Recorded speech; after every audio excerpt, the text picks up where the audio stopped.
I'd like to ask you, David Goldfarb, what is the biggest risk?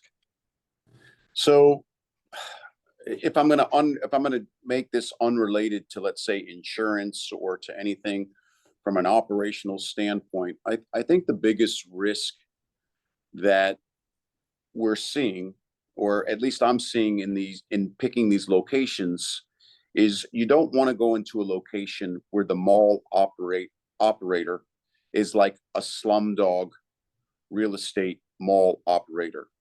So you want to avoid that at all costs.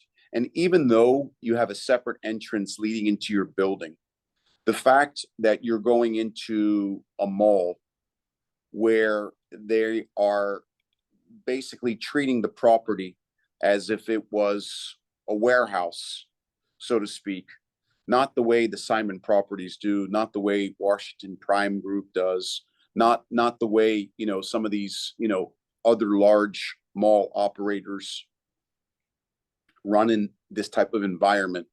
I would avoid at all costs. There are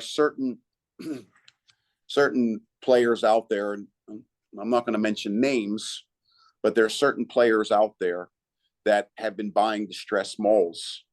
And if you happen to buy uh, a piece of property that's attached to that distressed mall, the way they run their operations really it's unfortunate, because when you're attached to what I would call almost a bad neighborhood, if I'm referencing that, no matter how nice your house is, you're still in a bad neighborhood.